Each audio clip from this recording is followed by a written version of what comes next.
इससे पहले भी जो है यानी कि शुरू से ही हम लोग पढ़ते हुए आ रहे हैं कि त्रिभुज क्या होता है। बहुतों बच्चे को जो है त्रिभुज के बारे में समझ में नहीं आता। अब समझ में क्यों नहीं आता, इसका रीज़न क्या होता है? इसका रीज़न होता है क्या कि त्रिभुज के बारे में हम बेसिक जानकारी नहीं ले पाते, यानी कि छोटी छोटी चीज़ों के बारे में हम नहीं सीख पाते हैं। डायरेक्ट हम त्रिभुज पढ़ते हैं, इसलिए हम नहीं सीख पाते हैं। सबसे पहले है क्या कि हम फिगर को देखेंगे और फिगर को देख करके हम त्रिभुज का डिफिनेशन याद करते हैं। ठीक है, ये क्या है? त्रिभुज हो गया। इनका नामकरण करना है तो नामकरण इनका कर दीजिए। ठीक है, आप बताइए कि अगर आपसे पूछेगा त्रिभुज का परिभाषा क्या होता है, तो आप लोग रट्टा मारिएगा जो आपको डिफिनेशन लिखाया गया है। त्रिभुज का परिभाषा होता है तीन भुजाओं से घिरे बंद आकृति को क्या कहेंगे? त्रिभुज कहेंगे। यह किसी भी रूप में हो सकता है, इस रूप में भी हो सकता है, ऐसे भी हो सकता है, ऐसे भी हो सकता है। मतलब किसी तरह से कितनी भुजा होनी चाहिए? तीन भुजा, ज़्यादा नहीं होनी चाहिए। कितनी होनी चाहिए? तीन भुजा होनी चाहिए। और वह क्या होना चाहिए? बंद होना चाहिए। कहीं ना कहीं वह क्या होना चाहिए? बंद होना चाहिए, खुला नहीं होना चाहिए। उसको क्या कहेंगे हम? त्रिभुज कहेंगे। और त्रिभुज बनाने के लिए हमें तीन भुजा की जरूरत होती है। अब क्या होता है कि प्रत्येक त्रिभुज में तीन भुजा, तीन कोण और तीन शीर्ष होता है। शीर्ष का मतलब तीन बिंदु जहाँ पे कि दो भुजा आपस में आकर के मिलती है। जैसे ये हो गया, ए हो गया, बी हो गया, सी हो गया, ये क्या हो गया? शीर्ष हो गया। और ये जो है ना, ये क्या हो गया? भुजा हो गया। और ये अंदर वाला जो भाग होता है ना, ये अंदर वाला भाग, इसको क्या बोलते हैं? कोण बोलते हैं। ठीक है, ये अंदर वाला जो भाग होता है इसको क्या बोलते हैं? कोण बोलते हैं। और ये जो लाइन है यह क्या है? भुजा है। और ये बिंदु जो होता है जहाँ पे आकर के दो भुजाएं आकर के मिलती है उसको क्या बोलते हैं? शीर्ष बिंदु, या बिंदु कहिए या शीर्ष कहिए। तो आपको त्रिभुज का डिफिनेशन, तीन भुजाओं से घिरी बंद आकृति को क्या कहेंगे हम? त्रिभुज कहेंगे। अब बात आती है कि त्रिभुज कितने तरह के होते हैं। ठीक है, तो त्रिभुज को दो भागों में बांटा गया है, एक कोण के आधार पर और एक भुजा के आधार पर। यानी कि ये भुजा हो गया, भुजा के आधार पर बांट दिया गया है, और एक यह जो कोण है ना, इस कोण के आधार पर बांट दिया गया है। भुजा के आधार पर भी त्रिभुज तीन प्रकार का होता है और कोण के आधार पर भी त्रिभुज तीन प्रकार का होता है। अब भुजा के आधार पर त्रिभुज जो तीन प्रकार का होता है वह कौन कौन सा होता है? उसमें आ जाता है आपको कौन सा त्रिभुज? समबाहु त्रिभुज।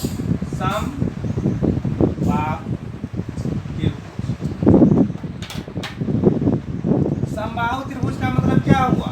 सम जो हमें लिखा हुआ उसी पे हमें डिफिनेशन को याद रखना है, यह नहीं कि हमें रट्टा मारना है। सम मतलब बराबर। सम मतलब क्या होता है? बराबर। बाहु मतलब उनका जो है ना क्या हो? बराबर करके भुजा हो। मतलब ऐसा त्रिभुज जिनकी तीनों भुजा क्या होनी चाहिए? आपस में बराबर होनी चाहिए। मतलब ये भुजा की लंबाई, ये भुजा की लंबाई और ये भुजा की लंबाई, तीनों भुजा की लंबाई अगर बराबर होगा ना तो वह कौन सा त्रिभुज होगा? समबाहु त्रिभुज होगा। इस तरह से हम बराबर का चिन्ह दे सकते हैं। ठीक ना? इसका मतलब क्या है? ये तीनों भुज आपस में क्या है? बराबर है। और एक चीज और ध्यान रखना है कि त्रिभुज का जो क्षेत्रफल होता है ना वह कितना हो जाता है? 1/2 गुना बेस गुना हाइट। लगभग में सभी में यही लागू होता है। ठीक है, त्रिभुज का जो क्षेत्रफल हम जनरल यूज करेंगे वह 1/2 गुना बेस गुना हाइट होता है। लेकिन समद्विबाहु त्रिभुज जो होता है उसमें क्षेत्रफल क्या हो जाता है? √3/4 भुजा। ठीक है, ये क्षेत्रफल पर डिपेंड करता है कि कौन सा त्रिभुज है, उसमें हम बात करेंगे। यहाँ पे हम त्रिभुज के बारे में भी जान रहे हैं। तो समबाहु मतलब जिनकी तीनों भुजा आपस में क्या हो? बराबर हो। उसके बाद है क्या दूसरा? समद्विबाहु त्रिभुज। समद्विबाहु त्रिभुज।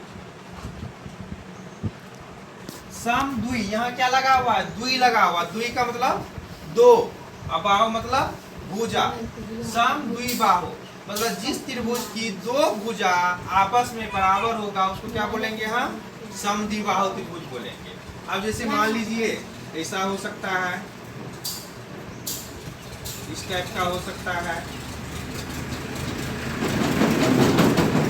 या ऐसा भी हो सकता है, ऐसा भी हो सकता है। इसका ये भुजा हो गया बराबर, इसका ये भुजा बराबर हो गया।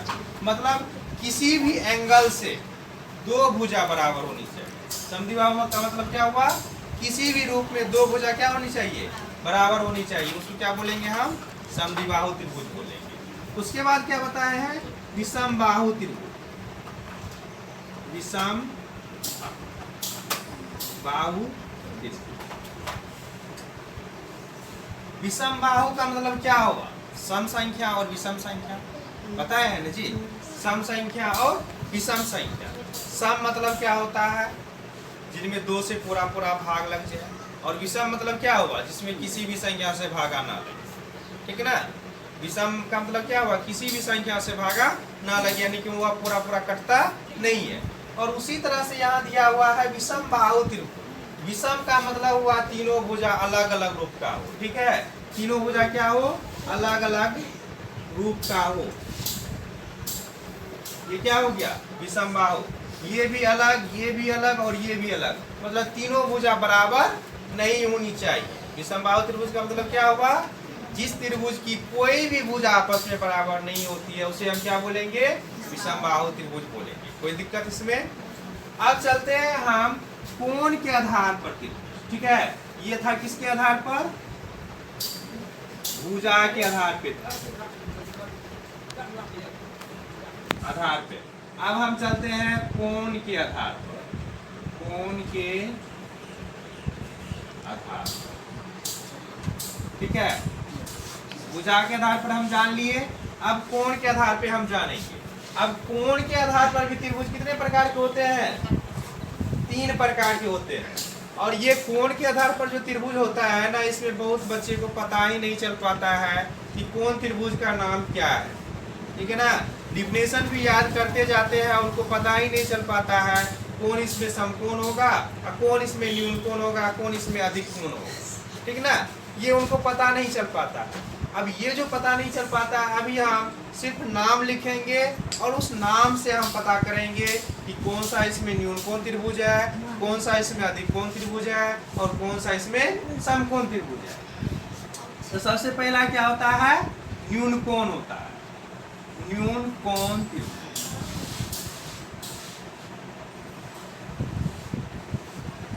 न्यून कोण त्रिभुज, न्यून कोण, न्यून का मतलब क्या हुआ, छोटा, न्यून का मतलब क्या हुआ, छोटा। अब न्यून कोण का मतलब छोटा हुआ। अब छोटा किससे छोटा होना चाहिए, त्रिभुज जो होती है, ये जो हम लिखाए है ये तो भुजा के आधार पर है, और कोण के आधार पर चाहे भुजा के आधार पर उनका अंदर का जो योगफल होगा ना, कोण का जो मान होगा वह कितना होगा, 180 डिग्री होगा, ठीक है। किसी भी टाइप का अगर त्रिभुज होगा, किसी भी टाइप का त्रिभुज होगा, चाहे इस टाइप का हो या इस टाइप का हो या इस टाइप का हो या इस टाइप का हो, मतलब 3 एंगल से अगर वह 3 भुजा से अगर घिरा हुआ रहेगा ना, किसी भी टाइप से अगर उसको मापिएगा तो उनका मान कितना होगा, 180 डिग्री होगा। अब यह 180 डिग्री जो होगा मान, इस 180 डिग्री में ऐसा नहीं है एक ही कोण का मान 180 डिग्री हो जाएगा, ऐसा भी होता है एक ही कोण का मान 180 डिग्री भी हो सकता है। वो जब हम ये लाइन खींचेंगे यहाँ पे, जैसे ये बिंदु आया तो इसका मान हो जाएगा 180 डिग्री। लेकिन यहाँ त्रिभुज के बारे में कह रहा है, उसमें सभी कोण का कुछ ना कुछ मान होता है। अब यहीं पे आ गया है कोण के आधार पर जो है त्रिभुज के बारे में। तब न्यून का मतलब होता है छोटा। छोटा किससे छोटा, 90 डिग्री से छोटा। अगर 90 डिग्री, क्योंकि जब हम त्रिभुज पढ़ते हैं तो उसमें एक आता है आपको समकोण त्रिभुज आता है, ठीक है। समकोण त्रिभुज का एक भुजा जो होती है वह क्या होता है, सीधी लाइन होती है। और जब भी त्रिभुज आप बनाइएगा उसमें से जब आप एक भुजा लीजिएगा तो वह एक भुजा क्या होगा, सीधी लाइन। कोई भी, जैसे मान लीजिए हम ये लाइन खींचते हैं तो ये क्या है, सीधी लाइन। अब इस पे जो है ना दूसरा एंगल जो हम खींचेंगे ना, दूसरा एंगल जो हम लेंगे वो एंगल क्या होना चाहिए, दूसरा एंगल जो हम लेंगे वो एंगल क्या होना चाहिए, 90 डिग्री से कम होना चाहिए, 90 डिग्री से क्या होना चाहिए, कम होना चाहिए। तो वह कौन सा त्रिभुज हो जाएगा, न्यूनकोण त्रिभुज हो जाएगा। जैसे आप ये एंगल एक ले लिए और ये ऐसे हो गया और यहाँ से इसको, ठीक है। अब देखिए इसमें ये एक लाइन तो यह सीधी है, एक लाइन यह सीधी है ना, उसके बाद यह देखिए अगर यह 90 डिग्री होता यह सीधी लाइन जाता है जी, यहाँ से अगर यह 90 डिग्री होता तो सीधा लाइन जाता, लेकिन यह क्या हुआ, इधर झुक गया है और यह इधर झुक गया है। जब भी इसको मापिएगा तो यह माप में निकलेगा 90 डिग्री से कम ही निकलेगा, ठीक ना, 90 डिग्री से कम ही निकलेगा। तो न्यूनकोण त्रिभुज का मान, न्यूनकोण त्रिभुज मतलब क्या हो गया, जिस त्रिभुज का कोण 90 डिग्री से कम हो उसे हम क्या बोलेंगे, न्यूनकोण त्रिभुज। उसके बाद आता है आपको समकोण त्रिभुज, समकोण त्रिभुज। समकोण त्रिभुज का मतलब क्या हुआ, जिस त्रिभुज का एक कोण क्या होना चाहिए, 90 डिग्री होना चाहिए। जैसे ये ले लेते हैं हम,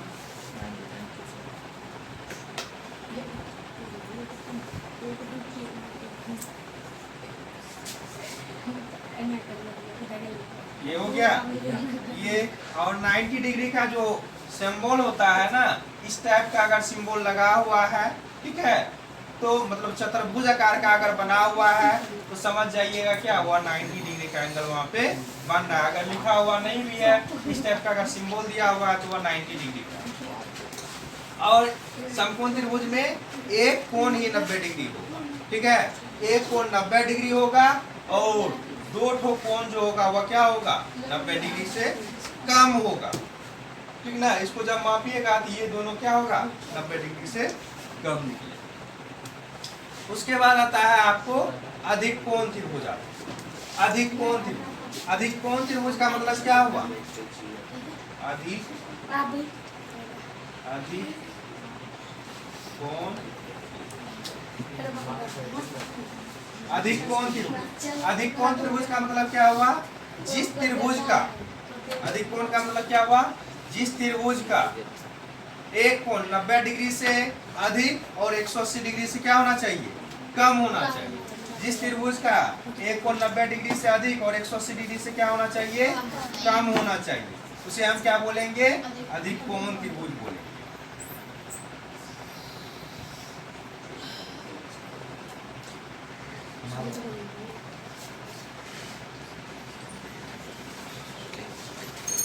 ठीक है, तो हम क्या बोलेंगे, अधिक कोण त्रिभुज। जिस त्रिभुज का कोण क्या होना चाहिए, 90 डिग्री से अधिक और 180 डिग्री से कम होना चाहिए, वो क्या होगा, अधिक कोण त्रिभुज होगा।